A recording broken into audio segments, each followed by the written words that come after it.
This is Jeff Abante again. Guys, happy New Year, happy Christmas pa uli. It's Sunday, 29, December 29. So, ito pong aking vlog today is part po siya ng aking charity. So, meron po akong iso-surprise. Tulad ng dati, hindi kami makalabas. So, meron po ang kasama dito sa Pilipino, kasama natin dito sa kumpanya namin na naging homeless po siya at siguro hindi ko lang mai-share ngayon yung story niya, pero ang aking ngayon purpose nitong vlog na to is sharean siya ng gift, kasi part po, tulad nga nasabi, tayo po ay tinatawag according to the purpose of God. So ito po isa po sa aking mission. Meron akong charity vlog na ginagawa. So today i-sharean po natin siya ng gift. So wala siyang alam-alam, hindi niya alam. Kinausap ko lang po ang aming pastor at saka yung isa sa leader ng church. So malalaman natin kung ano magiging reaction niya. So, siyempre hindi niya alam na meron tayong surprise sa kanya, meron tayong ibibigay na maliit na bagay na makapagpasaya sa kanya. So dahil nga part ito ng aking charity vlog, nawa tuloy-tuloy na po ang aking pagcha-charity vlog every month. Tulad ng sabi ko, pakain tayo sa labas, pakain tayo ng hindi nating kalahi, hindi nating kanasyonal, but this time ka-church namin siya.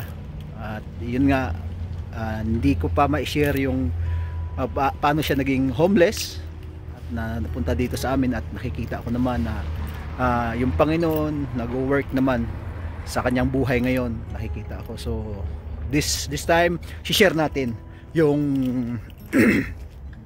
blessing na meron tayo, abot natin sa kanya. Maliit lang ito, but I know na sana magpasaya sa kanya. Maliit na bagay, maliit na gift para ma-share natin sa kanila. Ito guys, nasa sasakyan, kunin ko lang. Wala siyang kaalam-alam, hindi lahat nakakaalam. So maliit lang naman siyang regalo. Ayan. Urban Behavior, hindi siya sponsor So tingnan natin kung ano maging reaction niya sa maliit na handog namin this Christmas as a part ng aking charity vlog. So meron kasi personal vlog ko kasi, tapos sa awa ng Diyos umi-income na tayo, maliit na bagay. So ayokong gastusin, gusto kong i-share. Tulad ng hindi pa ako kumita nung hindi ako nakasweldo, ay naglalabas ako ng pera para sa sarili ko, para mapulpil ko lang yung aking gusto gawin sa pagbablog. Malamig dito guys, pasok muna tayo. So ito, dito tayo sa loob, tingnan natin. Okay, lakas na. Tingnan natin kung may ano ang magiging reaction niya. So paakit tayo doon, tingnan natin mamaya guys, mamaya ulit.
Ayun guys, ito nagbi-video na kami ngayon. So surprise nila sa kalam-alam. Surprise na namin, ayan, nakaupo siya dyan. So si Raymond muna ang aking video friend. Ayan Mon, balik na rin lang natin to ha. Na-i-share ko sa inyo ng maliit na bagay. Natuwa ka naman, nasiyahan ka. Hindi siya ganun kamahal bro. Hindi siya ganun kamahal, pero nandito pa ako sa start ka. Ito ng maliit na bagay. Ikaw kasi Noon, nasa komendo. Sama na tapos, sabihin ko na kayo naman. Akala ko, bakit hindi sa'yo mismo? So, yun, ikaw yung nashiran ko ngayon. Salamat sa Panginoon. Kanina pa daan tong misis ko. Salamat sa Panginoon na nai-share namin yung maliit na bagay.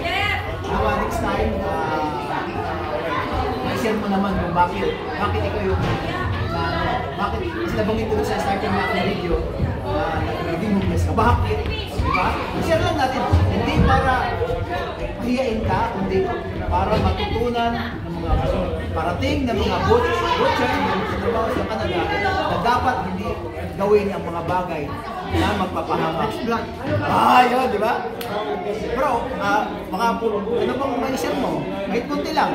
Words of God, ano bang para words of God na bakit ka naingganyong mag-stay sa church? Dati, wag mo na ikwento muna. I-share lang muna yung humbless. Talagang binaba ko ni Lord. Kung saan pinaka-mababa sa kwento ko. Doon siya nagpakilala. Doon ko siya mas nakilala. Yun, di ba? Thank you din kay Bro Jason dahil si God pinatch niya. Lahat siguro yung nakapaligid sa iyo ngayon, pinatch para Ba't ikaw yung naiyak? Baligtad siya yung naiyak. Ba't ikaw yung siya yung naiyak? So, now hindi pa tayo magtatapos sa ganito. Dahil kinausap ko last week na gusto ko vlog. Hindi para sirain yung ganito. Gusto kong i-share na para hindi tularan ng parating. Testimony, hindi tularan ng parating dito sa Canada yung mga bagay na dinaanan mo na nagpapasira. Actually pala guys, itong dalawa, batch to. Magka-batch to sila. Si Jason at si Mark, magka-batch sila na pumunta rito. Kaya lang, dahil nga ito, pinili ang Panginoon, kita mo siya ngayon, nagamit mightily. Si Mark, nagpili niya yung daan na alam niyang makakasira sa kanya. So ngayon, siya magiging testimony ng kabaitan ng Panginoon. Bakit ginamit itong batch niya na hindi sila ano-ano. So God is working in us individually. So ako naman dahil ako'y nagcha-charity na talaga, thanks be to God na at least na-share ko sa inyo ngayon. At next time, i-share natin yung buhay niya, bakit siya nabigyan niya. So, any words? Words of God. Words of God. Ayun na topic natin kanina, DRS TV. Sana hindi matapos yung kay Mark. Pag si Mark naman yung magkaroon ng buhay dito, opportunity dito, ma-reach out yung mga taong kaganya dati. Sana hindi magtapos din sa kanya. Yung pag-giving, sana mag-umpisa ulit sa kanya. Mag-umpisa kanya yung bibigay. Di ba, hindi ka naman ng return na ibabalik ni Mark sa iyo yung tulong ko sa kanya, di ba? Yung lang, ibigay niya din sa susunod. Di ba? Ganon din ako, bakit ako nagsishare? Dahil hindi ko maabot yung, nakakapagbigay ako sa pamilya ko. Kaya lang, naniwala kasi ako na yung maliit na pamamaraan ng aking pag-extend na aking hand ay alam ko na aalagaan ng Panginoon ang aking pamilya sa Pilipinas. Kasi malayo ako doon. Itong sino lang yung nandito sa paligid ko, siya lang yung maaabot ko. In a little way, na kung ang Panginoon, pag siya ay bless pa ako lalo, hindi lang ito ang kaya natin gawin. Marami pa tayong gawing mga activity na tulad ito na dapat itaas natin ang Panginoon sa mga bagay na ginagawa natin. Dahil sabi nga, we are called according to His purpose. May mga purpose po tayo. Hindi siya, may purpose siya. Bakit siya tinawag? Kaya siya ginamit sa church. Ako, meron din akong purpose. Bakit ako ginamit ng Panginoon sa ganitong pamamaraan. hindi ako nag-i-excel sa magiging ano nila, yung church member ako sa mga leader, hindi ako nag-excel doon kasi meron akong purpose na itataas ko rin ang Panginoon sa buhay ng aking pagagawa, ng pag-i-excel ng aking makakayanan. So, thank you Mark, na binigyan mo ng pagkakataon, maliit na bagay, ang sa puso ko, sa pamilya ko, sinabi ko na sa pamilya ko to na ikaw ang nakita ko, ikaw yung inano sa akin ng Panginoon. Kasi dapat maglalabas pa sana kami sa medicine hut para makain. So, bakit dito sa church mismo, meron tayong kapatiran na hindi pa malaki to, malaki bagay. Gusto ko lang iparating na God is touching every one of us para magparapos sa kanila. We love you, bro! We love you! At saka one thing, ito magsisimula, kapag ko na, parang tao pa yung mga. Amen! Diba? Thank you, glory to God! Wala na tayong sabihin. Thank you, no? Kasi no, so, mag-vlog pa tayo. Thank you, Jan. Maraming salamat. Pakita mo yung mukha mo sa likod ng kamera. Si Bro Raymond. Bro Raymond. Bro Raymond. Yan! Siya po guys ang ating kameraman sa ngayon. Thank you Bro Raymond. Thank you sa Bro Raymond. Thank you Bro Jason. Ay Pastor, nagpaalam ako. Bro Mark. Maraming salamat guys. Huwag niyong kalimutan, pakisubscribe, like and share ating videos para lalo po tayo makapag-share kasi meron tayong charity na ginagawa. Kahit once a month lang sana ang magawa natin. Jesus loves you, Babu!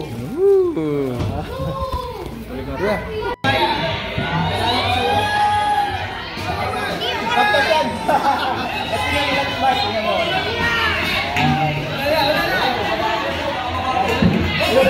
Baka napagod, baka na iba.